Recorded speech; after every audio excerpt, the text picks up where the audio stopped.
What was the homework I gave you yesterday? Yes, it's to calculate the perimeter of the octagon inscribed within a circle. So first, really is to do that, we need to know the length of one side, because once we know one of them, then we could just add the rest or multiply that value with 8. So how we know we don't know this? That's what we need to know, right? We also need to know the value of this from here to here. We also need to know that green line. And we also need to know the blue line, which is really half of this whole thing. So first things first is we know how do we calculate this blue line here. Let's say from here to here. How do we calculate that? From here to here. Well, that's essentially, let's call this new line D. Yeah, let's call this letter D. Right, so how do we get D? It's essentially half of this length of the side here. Yeah, so it's really half of C. So what is C? Is 0.71 over 2. So 0.71 over 2. So 0.71 divided by 2 equals 0.355. So 0.355, let's just say 0.36. That's your value of D. Yeah, I'm going to write that in here. So we have record of that. It's 0.36. Yeah, because I might rub this later on. So we have D.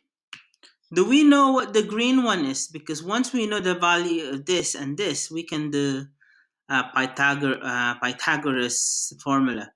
So what's the measurement of this green line? Let's call this green line letter E. Yeah, how do we get that? How do we get letter E? Well, there's no way of getting it, but we know that if we extend, we extend this green line over here, we know the value of the whole thing, right? So from here all the way to here, yes, that's the radius. And the value of that is, what's the radius? 0.5, the same as this is 0.5. So essentially, we need to call this line here with something else. Yeah, we call that line F. Yeah, it's going to get messy, my drawing now. Actually, we don't need the letters A. We don't need A here. We don't need B. Yeah. So let's just call this line letter F. Yeah. So we know that the radius is basically this line F and line E. Yeah. This is line F and line E. So radius is F plus E. So since we know what the radius is, 0.5, yeah, we need to know how to calculate for F. We still don't know how to get F. I see. There you go.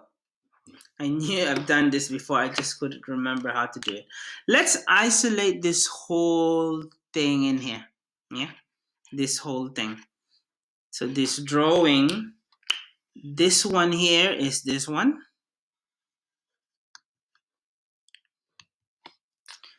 Now, this line F. This one here is line D. There you go. D. And then we have this line here. Yes. And that line there is essentially the original line that we used to have. This is line B. Yeah, that was the original line that we have here. Yeah, that I erased, which is this one.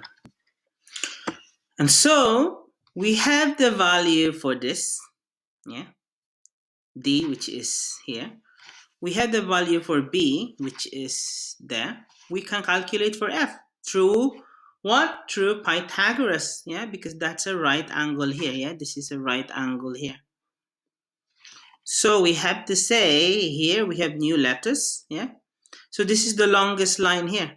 So essentially it will be the square of this and the square of this equals the square of this, which is this is the longest line.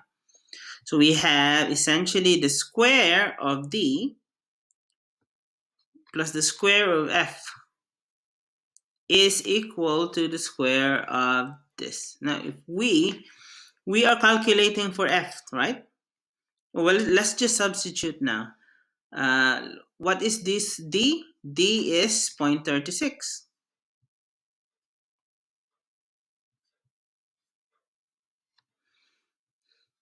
Plus F, the square of F. What is B? B is 0.5. That's what we had in our last session, yeah? 0.5 square. Now, we obviously need our magical formula in here to help us get through this. So what's the square of 36? 0.36 square, there you go, is equal to 0.2 decimal place, so that's 0.13 plus F squared equals 0.5 times 25 is 0.25. Okay, and now we just basically do basic algebra. How do we get rid of this number here? Because we only need letter on the side, we take it away. And what you do to one side, you do to the other. So this is essentially becomes 0. This one we bring down. Yes, it's basically your basic algebra. And then this 0.25 less 0.13 is you can even do it just while looking at it. It's 1.12. We get the square root of this, which is really the square root of 0.12. So the square root of 0.12, the answer is 0.35. 35. Oops, we cannot see. Hope you can see it. It's 0.35. So here your value of F, yeah, is 0.35. Okay, so now we have F. Can we calculate for the E? Definitely, yeah. So I'm just going to use a different one. Yeah, definitely we can calculate for E. Yeah, so let's just transfer this formula in here. So essentially we have the radius is basically F plus E. We know what the radius F is. The radius is 0.5. We know what F is. It's 0.35 plus E. Now, essentially, what do you add to 0.35? Yeah, to make 0.5. Or the other way of writing this equation is, yeah, is basically E, yeah, we need to take this away, yeah. E is and move this in the side. So when we move this one in the side becomes negative, or the operation of subtraction. So essentially it's 0.5 minus 0.35, and your answer to that is 0.15. And that's your value for E. Now you have a value for E. So here you have the value for E. So 0.15. And so now we know what this is. We know what this is. Now we can calculate for that one side of the hexagon, right? So let's do that. I'm just going to rub out all of this. Okay, I'm just going to rub all of this hard work that we just did, right? And we'll proceed. So now we're about to find out that one length of well, it's not a hexagon, it's an octagon, right? I said previously it's a hexagon, but it's an octagon. So just one here, yeah, that side. Let's just redraw this bit in here. Yeah. Let's just redraw that one in here. So that green one would be this. That's your letter E. The blue one is this one here, and that's your letter D. And of course, the red one is the one that we're really interested in. Now let's name that letter. Let's just say this is letter G. Yeah, because we haven't really named that. If we get G, then we can calculate for the perimeter of this 8-sided figure. Now, here it is. And that is the right angle. And the opposite to the right angle is always the longest side of the triangle. So now we can calculate, the square of this and the square of this is equal to the square of this. So let's say that the square of E plus the square of D is equal to the square of the hypotenuse. Well, to make it easy, we just exchange it, for reasons that will be clear later on. Of course, we do it alphabetical, so that should be D squared plus E squared. What is D? D is 0.36. We calculated that before. What is E? We just calculated that is 0.15.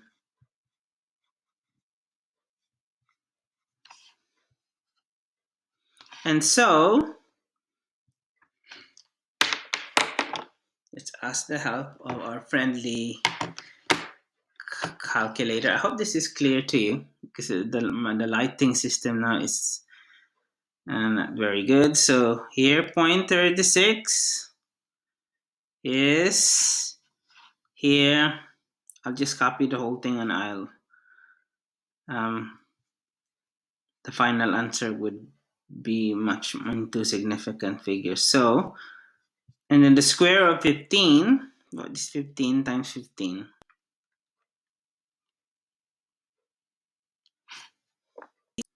Be 0 2 2 oh 0.0225, and then we add them together, this one and that one, plus 0.1296, and we have an answer of 0.21. Yeah, that's your g squared. Now we want to get the square of this. Yeah, what's the square of this number? Square. It's 0.39. So the one side of this whole thing, the one side that we tried to calculate is 0.39. And so now 0.39. And so now we can calculate for the perimeter of this figure. So here the perimeter would be perimeter of octagon is essentially the side 0.39. Eight of them, we add 8 of them, or um, 8 times its side, 8s. So what is the side? It's 0.39. So 0.39 times 8, point 0.39 times 8 is 3.12.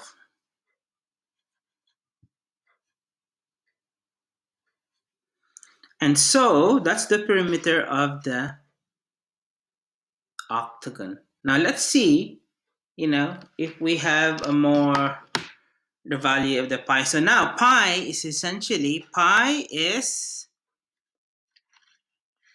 less than 4, yeah, because that's the perimeter of the big square, but also pi is more than 3.12.